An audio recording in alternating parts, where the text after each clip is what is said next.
everybody, Dacob here. Welcome back to my fashion bunker. Today the fashion bunker will be a storytelling bunker. I have been experiencing lately a lot of, I don't know, problems while going out to restaurants and places to eat, because I'm noticing that no matter where I go, either the staff or the people that actually own the place are becoming stingy. It's so strange. I'm not gonna make any names because I don't want to bash any particular restaurant, but I'll name a few examples. Once, and this actually just happened a couple of weeks ago, right before going to the movies.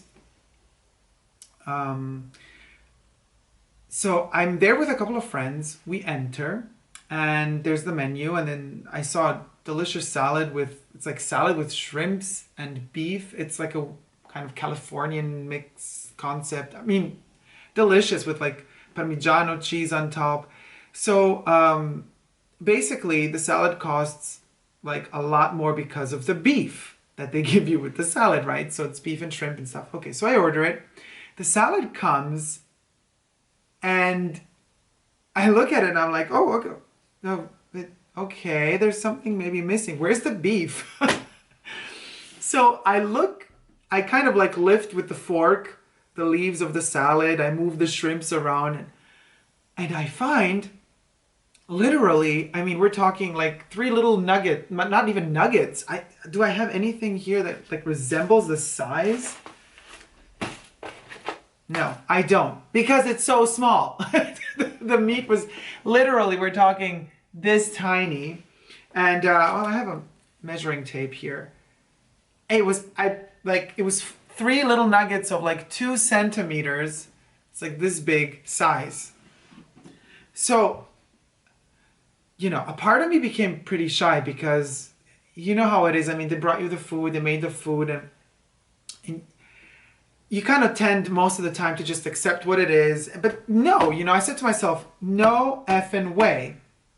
It was so expensive at the end of the day. I mean, because you don't get the beef that you're paying for extra, really. So I go back to the person who made the salad and I said, excuse me, I think there's some beef missing on my salad. And the person serving the table said, well, no, that's the portion. I'm like, so I paid all this extra money for almost invisible 3 nuggets of beef, basically the shape of miniature nugget. And so they're like, yeah, that's our portion. I'm like, well then no, you can keep your portion. I'll give it back to you, and I want my money back. And my friends were a little bit, you know, shocked because of course, you know, you're just going to go to the movies. You want to have a great time. You don't want to discuss and have issues about this stuff with people, you know? You just want to have a good time. But I thought to myself, no, I'm not going to give into this attitude of like treating everybody. And this is really sad to say, but like tourists, you know how it is. Like if you're traveling somewhere, I mean, not that time I was traveling, but usually tourists, I mean, it's a cliche maybe, but tourists always get tricked into spending more money and stuff like that. And it is said of some countries in particular, you know, if they see that you're a tourist, that you don't speak their language and yada yada, they're just going to rip you off like crazy. Well, I felt ripped off. I felt like I'm paying a lot of money for a microscopic quantity of beef in a salad that was small to begin with, but the price was not small. Needless to say, on top of it all, 2 weeks prior to that, I have been to the same restaurant, the same chain, not that particular restaurant, but the same chain at the same city, and the portion was different. You know what I mean? So I said to the person, keep your money, because I know something. I know that in your other restaurant, I received another, I ordered the same salad. So what gives? What gives, you know? And then they were like looking at me like, fine, you can get your money back. I'm like, girl, attitude on top of stinginess, oof, you really know how to do business, do you?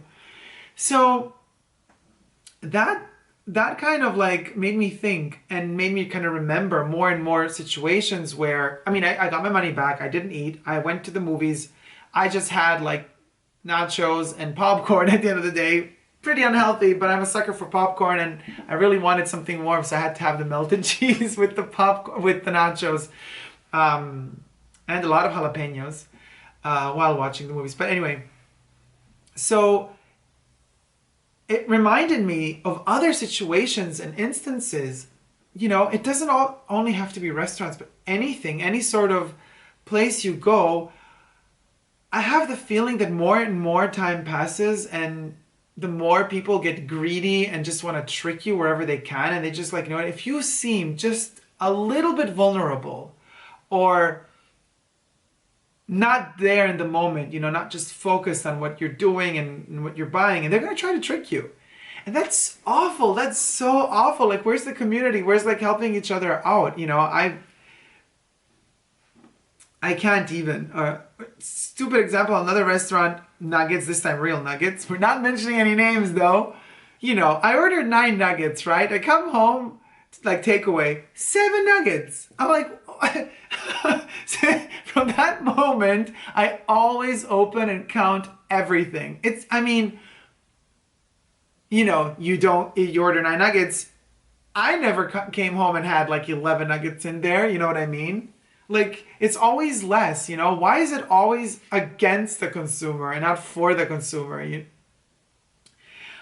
All I'm trying to say is, people, I have been in the position where I did not want to say anything because I just wanted to have my peace, and I accepted the trickery. But no, I'm trying to tell you, don't do that. Don't let them trick you anymore. If you have a portion that arrives and you're not happy with it, you're not satisfied, it's lukewarm, it's not heated up properly, it doesn't seem fresh, the quantity doesn't seem correct to you, complain. It's your right. It's your money. And it's your right to say, I'm sorry, but this is not what we kind of agreed upon, or this is not what the photo showed us, or this is not what the quantity states, because it's your right, you know? And the more people complain and the more people actually speak up about this, and the less situations like these will arise, and people will be happier, because, you know, that frustration, you take it along with you. Because had I, you know, just accepted it for what it was, I would have gone to the movies in a really bad mood and thought all that way, darn, I ate that really expensive salad and I didn't get what I paid for. And I just swallowed it. Not just the salad, but also the fact that, you know, the anger, you know, this injustice that's been perpetrated upon me. But at least this way, you know, I balanced out the force. And I balanced out the fact that they tried to trick you, but they didn't manage to trick you. So it worked out well in the end. But it's just devastating to think about it. That you have to like constantly fight to make things, to make justice prevail, you know? And it's really frustrating to me. And everywhere you go, it happens, you know? I just watched on YouTube another video. Oh, that was so sad. As Holly Woodlawn passed away, one of Andy Warhol's superstars. I watched another like drag queen walking around, was it Cienega Boulevard? I don't know where, but somewhere. Anyway, it was LA. And she kind of filmed herself saying that she parked in a zone where you know, cars get towed away from to because of cleaning, blah, blah, blah. But that kind of towed away sign was missing from the lot where she parked. But she got a ticket anyway, and she had to pay like, what, 60 to 70 bucks for it. But she was not wrong. But the state does not care. You know, they don't care that the sign was missing, fell off because it was screwed on flimsily to begin with. And then you just got to pay for something you did not do wrong, you know? And I wish that there were an option to appeal. I mean, she did appeal, and they said, no chance. You can't prove that the sign was missing. I get it. Nobody wants to pay a ticket. But I believe her. She was so upset, you know, to go that extra mile to make a video about it, and you could see how upset a person is. You don't do it for 70 bucks, you know what I mean? And the same thing with me in this restaurant. I mean, it wasn't a lot of money at the end of the day, but it's the principle that counts. And that principle is important. I mean, you have to, you know, make people understand they cannot fool you around. They cannot just push and shove you and just make you do their bidding just because they're in a lousy mood and they think they can manipulate you. Well, they can't, because you're a strong individual and you should stand up for your rights and just say what you really think. So, was this actually a rant story? I don't know what this was, but I hope you liked it. And I hope it gave you courage to fight back, people. Fight back for your rights. Well, anyway, I hope you liked the video despite it all. And thumb it up if you did, share it. And don't forget to subscribe to my channel if you wish to see more. And leave me comments and your stories and your experiences, because I love when you share them with me in the comment section down below. Love you. Take care. See you soon. Bye. Mwah. Hey guys, I hope you enjoyed my video, and if you haven't already, don't forget to subscribe to my channel and check out some of my other videos. I'm also on Twitter, Facebook, and Instagram. So come on over guys and join the fun.